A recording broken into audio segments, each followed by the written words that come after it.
अस्सलामु अलैकुम वरहमतुल्लाहि वबरकातुह। आज मैं आपको बताने वाला हूँ कि रोज़ा किन चीज़ों से टूट जाता है।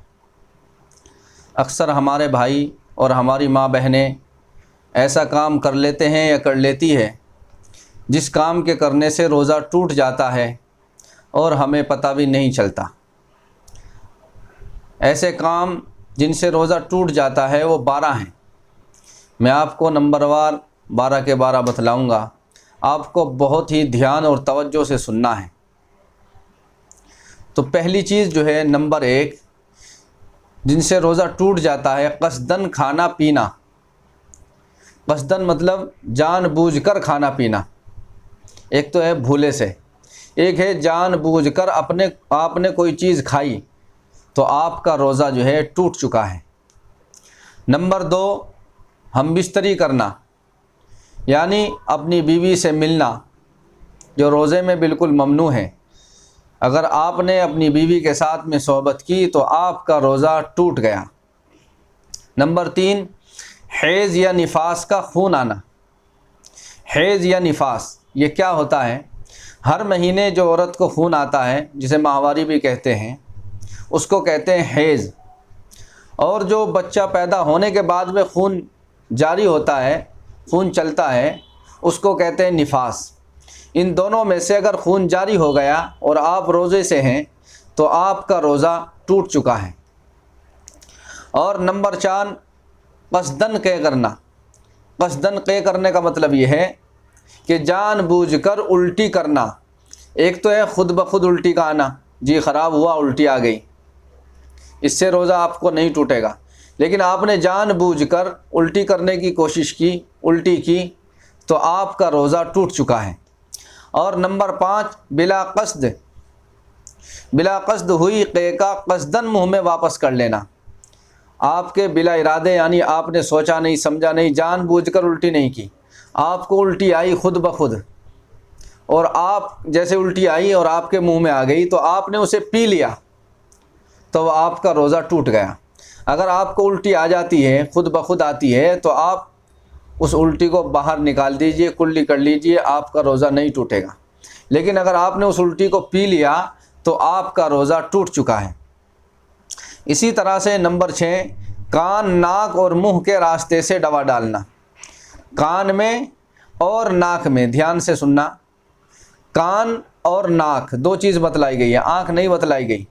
कान और नाक में, कान और नाक और मुंह में दवाई डालना या तेल वगैरह डालना, इससे जो है रोज़ा आपका नहीं टूटेगा। नंबर 7 आगे पीछे की राह से दवाई वगैरह चढ़ाना। अक्सर डॉक्टर किसी मजबूरी की वजह से, या जिसे बवासीर की बीमारी होती है, उन्हें जो है दवाई जो है पिछले रास्ते से, इस्तिंजा करने के रास्ते से दवाई चढ़ानी पड़ती है। कोई ऐसी मजबूरी है, ऐसी बीमारी है, तो अगर ऐसा आपने किया, दवाई चढ़ाई या चढ़वाई, तो आपका रोज़ा टूट जाएगा। नंबर 8 दांतों में फंसे हुए चने की बकदर या उससे ज़ायद रेज़े को मुंह से बाहर निकालकर फिर मुंह में डालकर निगल जाना। आपके दांत में, आपकी जाड़ में खाना फंसा हुआ था, जो मिक़दार में चने कितना था या चने से बड़ा था, आपने उसे बाहर निकाल दिया, कोई बात नहीं, लेकिन आपने बाहर निकाला, हाथ में लिया और फिर आपने खा लिया, तो आपका रोज़ा टूट गया। नंबर 9 कसदन लोबान या अगरबत्ती वगैरह का धुआं सूंघना। एक तो है कि आप गुज़र रहे हैं या मस्जिद में गए, वहाँ देखा अगरबत्ती लगी हुई थी, आपको खुशबू आ गई, धुआं आ गया, कोई बात नहीं। एक जो है जानबूझकर आप जो है अगरबत्ती के पास गए और उसे नाक के पास करके और उसके धुएं को बार बार सूंघ रहे हैं, यानी जानबूझकर आप उसे जो है सूंघ रहे हैं और अपने नाक के अंदर उसे ले जा रहे हैं, तो आपका रोज़ा टूट जाएगा।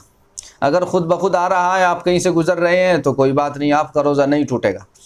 नंबर 10 रोज़ा याद होते हुए कुल्ली करते वक्त हलक में पानी चला जाना। एक तो है भूल से पानी चला गया, एक आपके रोज़ा याद था कि मैं रोज़े से हूँ और फिर भी आपके हलक में पानी चला गया, तो आपका रोज़ा टूट चुका है।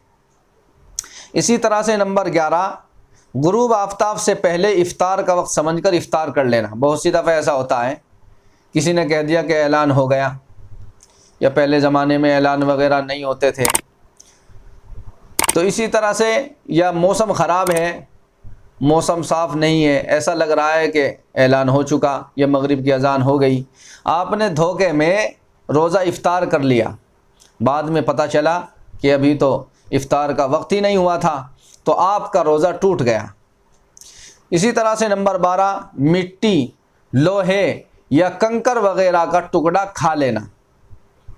मिट्टी का कोई रेज़ा हो, इसी तरह से लोहा या कोई कंकर हो जो आपने मुंह में डालकर निगल लिया, खा लिया, तो आपका रोज़ा टूट चुका है। उम्मीद है कि आपको ये मेरी वीडियो बहुत पसंद आई होगी।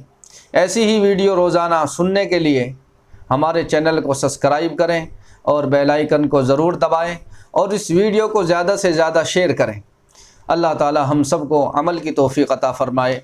वाखिरु दावाना अनिल हम्दुलिल्लाहि रब्बिल आलमीन। अस्सलामु अलैकुम व रहमतुल्लाहि व बरकातुहू।